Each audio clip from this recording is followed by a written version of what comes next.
오늘 우리에게 주시는 하나님의 말씀은 구약 성경 이사야 26장 1절로부터 7절까지 말씀이 되겠습니다.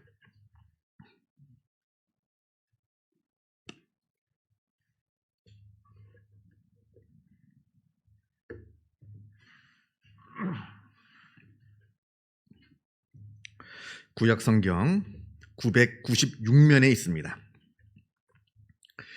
이사야 26장 1절로부터 7절까지 말씀을 봉독합니다. 이 계시의 말씀을 봉독할 때에 살아계신 하나님의 음성을 다 함께 들으실 수 있기를 바랍니다. 그날에 유다 땅에서 이 노래를 부르리라. 우리에게 견고한 성읍이 있으며 여호와께서 구원을 성벽과 외벽으로 삼으시리로다. 너희는 문들을 열고 신의를 지키는 의로운 나라가 들어오게 할지어다.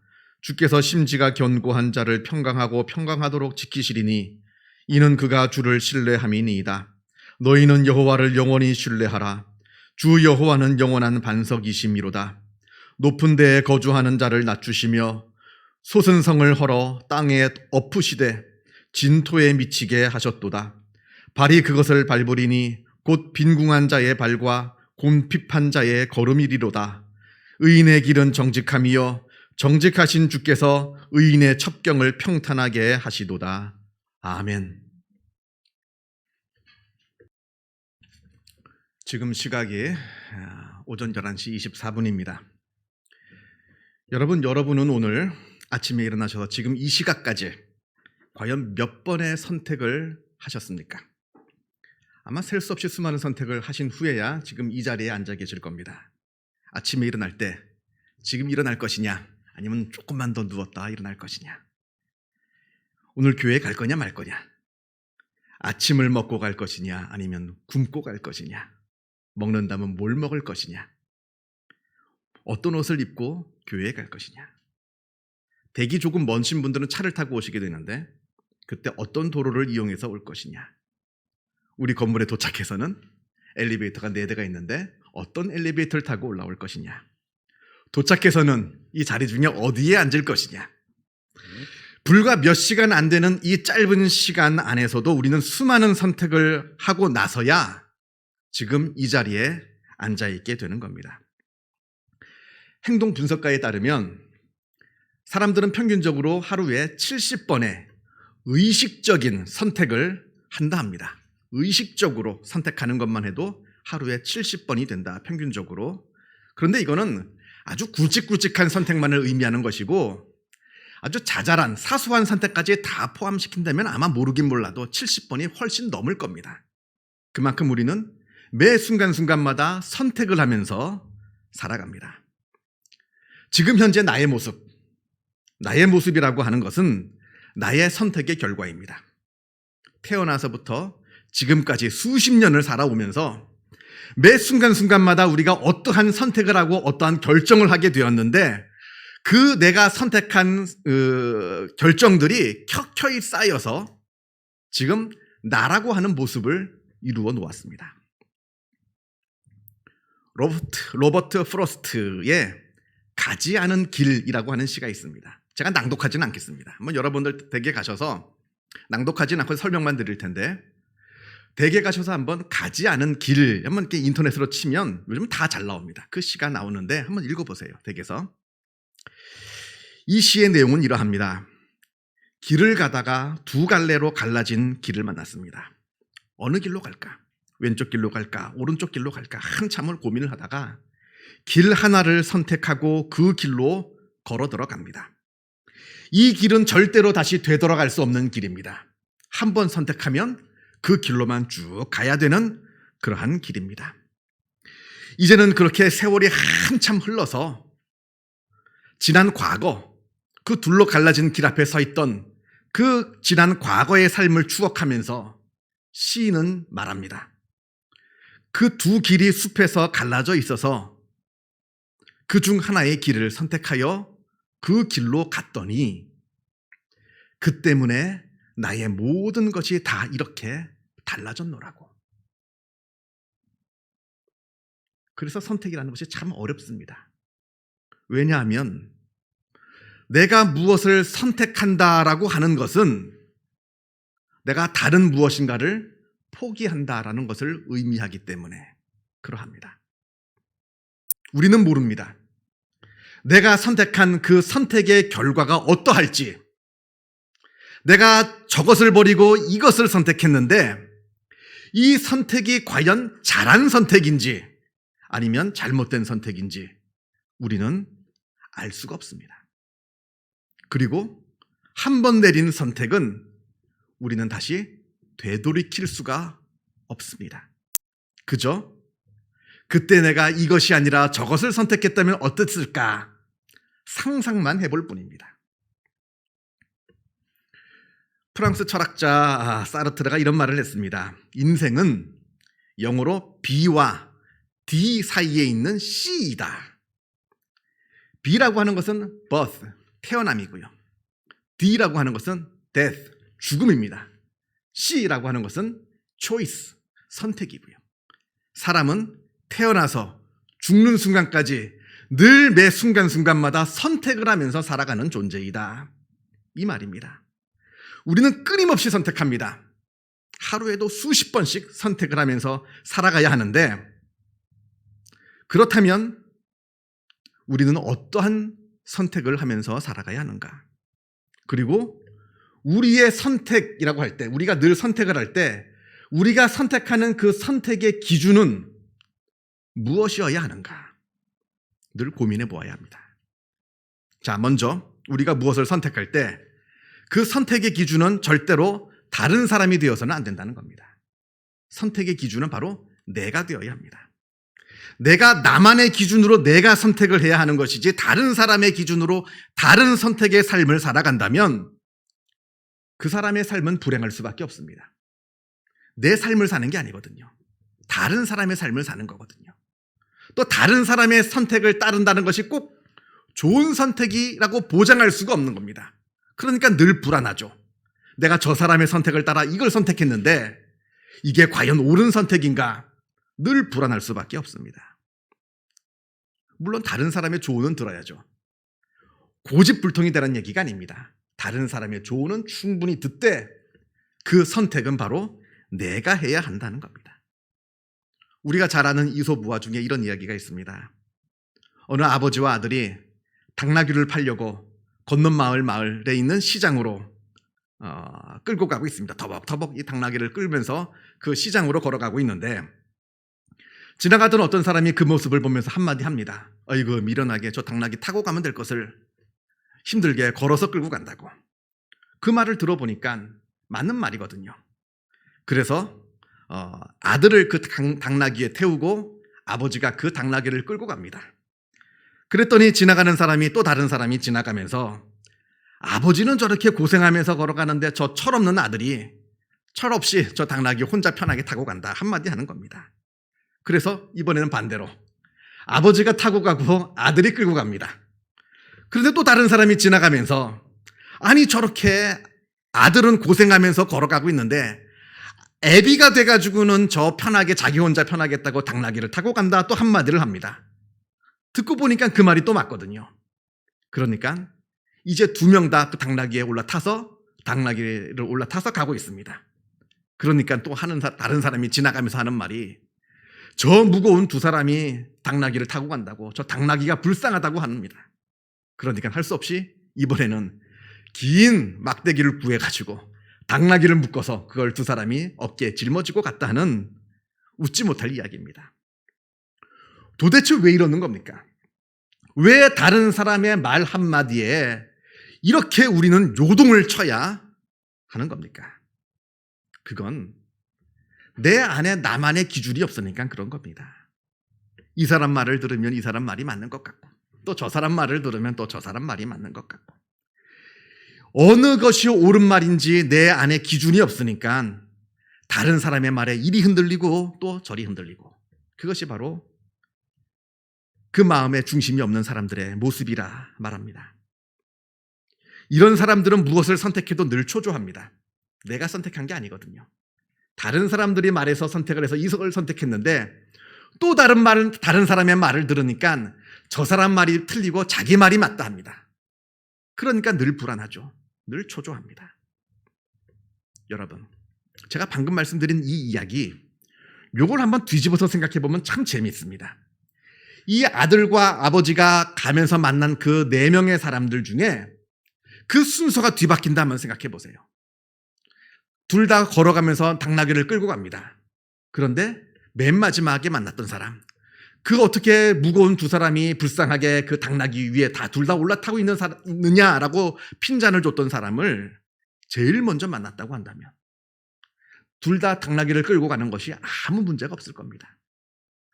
애비가 돼가지고는 어떻게 아들이 당나귀를 끌고 가고 자기는 올라탈 수 있느냐라고 만난 사람들을 반대로 만났다면, 아버지가 끌고 가고 아들이 타고 있을 때 만났다고 한다면 그때도 그 자기의 선택은 아무 문제가 없었을 거라 하는 겁니다. 제가 무슨 말씀을 드리려고 하는 거냐면, 다른 사람의 선택이라고 하는 것, 다른 사람의 판단이라고 하는 것은 절대적인 것이 아니라 다 상대적인 것들이라. 그러므로 분명한 내 자신 안에 나의 판단이 있고 나의 선택을 해야 우리는 올바른 선택을 할 수 있다는 겁니다. 자, 두 번째로, 우리가 무엇을 선택할 때 무엇이 당장 나에게 이롭고 무엇이 당장 나에게 불리한가, 이렇게 단순한 내 눈앞에 있는 유불리만을 가지고 무엇을 선택해서는 안 된다 하는 겁니다. 아마 대부분의 사람들이 이 기준으로 선택을 할 겁니다.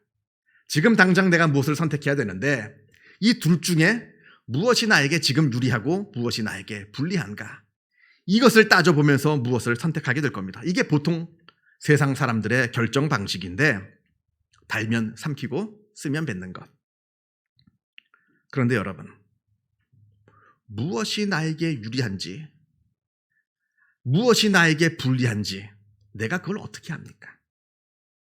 한 치 앞도 내다보지 못하는 우리의 삶인데, 내가 이것을 선택하였다고 해서 이것이 앞으로도 나에게 계속 유리할지, 이것이 나에게 앞으로도 계속 불리할지, 이것을 우리가 어떻게 아느냐 하는 말입니다. 인생은 새옹지마거든요. 모릅니다. 이 일이 어떻게 변해서 어떻게 나에게 다시 다가올지 우리는 그것을 알지 못합니다. 그래서 당장 내 눈앞에 있는 유불리함만을 가지고 무엇을 선택하는 사람들은 늘 불안할 수밖에 없습니다. 이게 어떻게 바뀔지 모르거든요. 당장 이게 좋다고 해서 선택을 했는데 조금 지나니까 또 시대가 바뀌고 또 분위기가 바뀌어가지고 이게 나에게 아주 큰 손해로 다가올 경우가 많다는 겁니다. 이게 우리 흔히 보는 일이잖아요. 세상을 보면서. 요즘 주식 투자가 아주 유행인데 여기에 투자하면 좋다고 해서 선택했더니 당장 며칠 안 돼가지고 값이 떨어지고, 우리가 알지 못하는 겁니다. 무엇이 나에게 유리할지, 무엇이 나에게 불리할지. 이 하나만으로도 인생을 선택하는 사람은, 유불리함 이 한 가지만으로 인생을 선택하는 사람은 참 어리석은 사람이다, 우리가 생각할 수 있습니다. 자, 그렇다면 바른 선택이란 무엇이냐? 우리가 무엇을 기준으로 삼아서 우리의 선택을 해야 하느냐? 그건 앞에서도 말씀드린 바와 같이 바로 그 기준은 나 자신이어야 한다는 겁니다. 나 자신. 다른 사람의 판단도 아니요, 내 눈앞에 있는 유불리함도 아니요, 내가 판단해서 나의 선택을 가지고 나의 선택을 결정해야 한다는 겁니다. 이 말은 내 멋대로 마음대로 하라는 얘기 아닙니다. 내 멋대로 마음대로 하라는 얘기도 아니고 그저 나만을 위해서 이기적인 선택을 하란 말도 아닙니다. 이 말은 진정한 나 자신을 내가 깨달아 알아, 나에 맞는, 나라고 하는 정체성에 맞는 선택을 하라는 이야기입니다. 먼저 내가 누구인지 깊이 묵상해 봐야 됩니다. 나는 누구인가? 나는 어떠한 존재인가? 내가 먼저 나를 알아야 됩니다.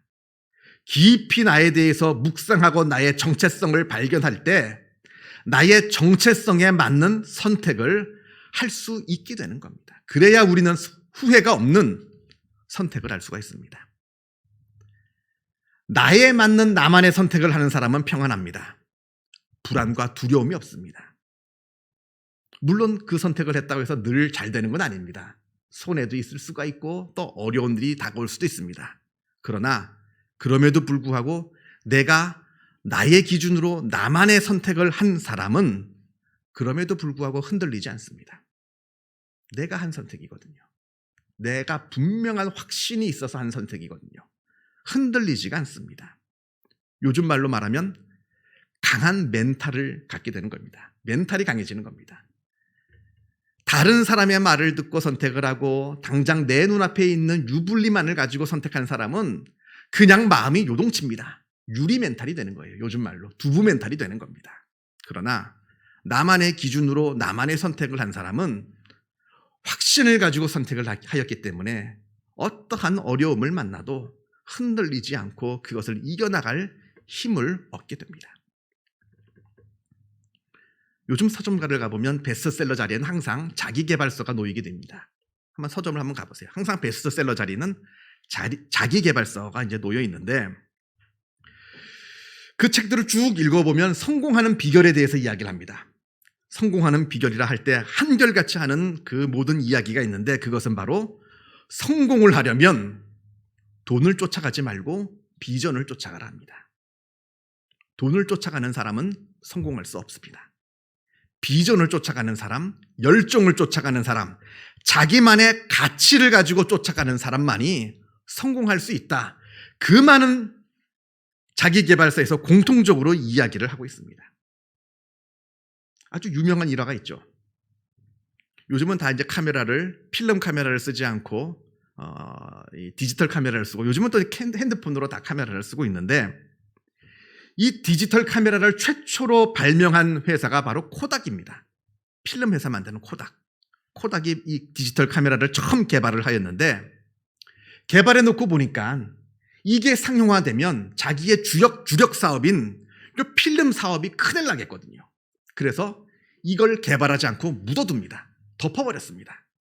그 결과 시대가 바뀌어서 아무도 필름을 쓰지 않는 시대가 되어서 자기는 1975년이라고 하는 그 이른 시기에 디지털 카메라를 개발했는데 그걸 개발하지 못해서 결국 2012년에 코닥이라는 회사가 파산하고 말았습니다. 눈앞에 이익을 쫓는 사람은 절대로 큰 것을 거둘 수가 없습니다. 당장의 눈앞의 이익에 눈이 멀어서 정작 중요한 것을 못 보고 잃어버리고 사는 삶을 살게 되고 맙니다. 오직 멀리 보는 사람만이, 그리고 높이 보는 사람만이, 그리고 크게 보는 사람만이 진정한 성공을 거둘 수가 있다라고 거의 모든 자기계발서는 우리에게 충고하고 있습니다. 오늘 본문을 보겠습니다. 오늘 본문 3절에 주께서 심지가 견고한 자를 평강하고 평강하도록 지키신다 말씀합니다.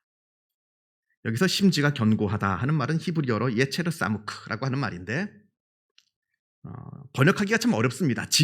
굳이 직역하자면 붙들려져 있는 마음, 지탱되어져 있는 마음, 말이 좀 어색합니다만 지탱되어져 있는 마음 이런 뜻입니다. 수동태로. 의역하자면 흔들리지 않고 요동하지 않는 마음을 말합니다. 요즘 말로 말하면 앞에서 말씀드린 것처럼 강한 멘탈, 그 어떠한 일이 벌어져도 흔들리지 않는 멘탈의 소유자. 그냥 조그만 일이 있으면 금이 가고 깨지는 두부 멘탈이 아니라 아주 강력한 멘탈을 소유한 사람. 이게 바로 심지가 견고한 자입니다. 어떻게 해야 그러면 이러한 심지가 견고하게 되어질 수 있느냐? 그건 바로 하나님을 신뢰할 때 이러한 강력한 멘탈을 소유할 수 있다 말합니다. 이는 그가 주를 신뢰함이니이다. 하나님을 신뢰하기 때문에 그 사람은 심지가, 그 정신이, 그 마음이 견고해질 수가 있는 겁니다. 여기서 하나님을 신뢰한다는 말은 그냥 하나님 믿습니다 이걸 말하는 게 아닙니다. 하나님을 믿고 신뢰하여서 하나님의 말씀이 옳은 줄 알고 하나님께서 기뻐하시는 길을 선택하고 하나님께서 기뻐하시는 길을 걷는 사람, 이 사람이 바로 심지가 견고하게 되는 사람이 되는 겁니다. 7절, 의인의 길은 정직함이요 정직하신 주께서 의인의 첩경을 평탄하게 하시도다. 하나님을 믿고 하나님의 길을 선택하고 하나님의 길을 걸어가는 사람은 흔들릴 게 없습니다.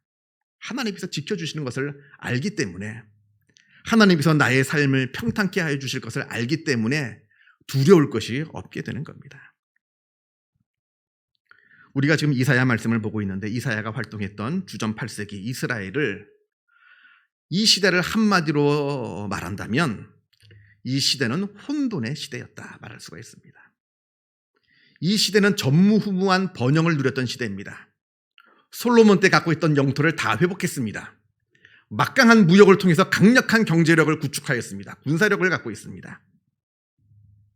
그리고 그 주변에 있는 강대국들이 자기들 국내 사정 때문에 힘들어서 이스라엘을 쳐들어올 엄두를 못 내고 있습니다.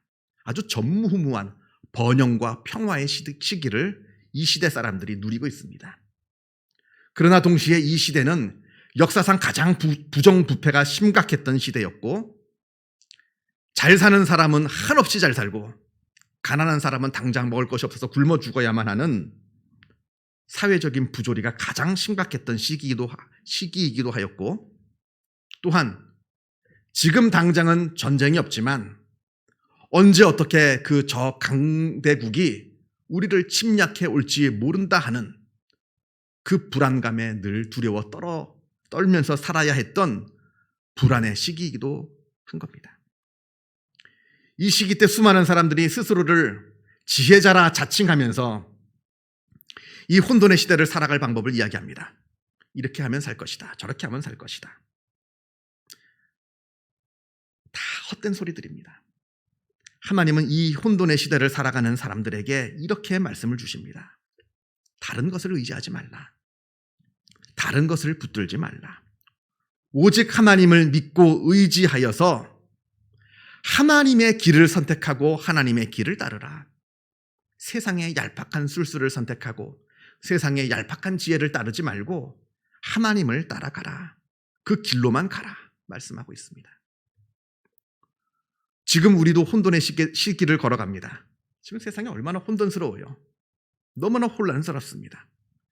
이 혼돈의 시대가 온 것은 어떤 정보가 부족해서 혼돈의 시대가 온 것이 아닙니다. 오히려 정보가 너무 넘치고 너무나 지혜롭다 스스로 자칭하는 그러한 사람들이 너무나 많아서 오히려 지금 혼돈의 시대가 되고 말았습니다. 이 혼돈의 시대를 살아가는 우리에게 하나님께서 말씀하십니다. 하나님을 바라보라 하십니다.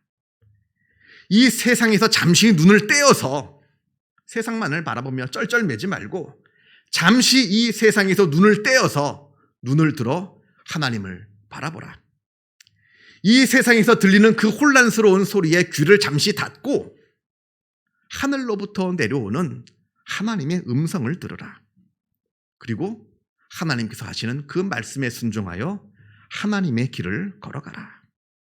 그때 너희가 흔들리지 않게 될 것이다. 그때 너희가 심지가 견고한 자가 될 것이다. 어떠한 일을 만나도 두렵거나 무너지지 아니하고 끝까지 이겨나아가는 그러한 견고한 심지를 가진 소유자가 될 것이다. 이 말씀을 하나님께서 우리에게 주시고 있습니다. 오늘 이 시간 하나님께서 우리에게 동일한 말씀을 주시는 이 음성을 들으시고 하나님을 바라보며 하나님을 붙잡으며 하나님께서 기뻐하시는 길을 걸어가 흔들리지 않는 견고한 심지를 소유한 주님의 귀한 백성들이 되시기를 주님의 이름으로 축원합니다. 기도하겠습니다. 사랑과 은혜가 충만하신 하나님 아버지 감사합니다. 우리들을 하나님의 자녀 삼아주시고 하나님께서 우리들의 삶을 붙드시고 인도하여 주심에 주님의 은혜에 감사를 드립니다. 아버지 하나님, 그러나 우리가 이 세상을 살아가면서 얼마나 혼란스러운 상황들을 맞이하는지 모릅니다. 세상이 혼돈스럽습니다. 그 혼돈스러운 상황 가운데서 우리가 우리의 삶을 살아갑니다. 아버지여, 우리가 우리의 눈을 들어 하나님을 바라보게 하여 주시옵고 하나님께서 우리를 지키심을 우리가 바라보게 하여 주시오며 하나님께서 우리에게 요구하여 주시는, 말씀하여 주시는 그 말씀을 들으며 하나님께서 기뻐하시는 복된 삶을 살아갈 수 있도록 역사하여 주시옵소서. 그러할 때 우리 마음이 견고해지게 하시고 우리의 마음이 두려워 떨지 않게 하여 주시고 우리 마음 가운데 늘 평안함과 용기로 가득 찬 복된 우리의 삶을 우리가 살아가게 하여 주시옵소서. 모든 것 주님께 의탁하오며 이 모든 말씀 우리 주 예수 그리스도 이름으로 기도하옵나이다. 아멘.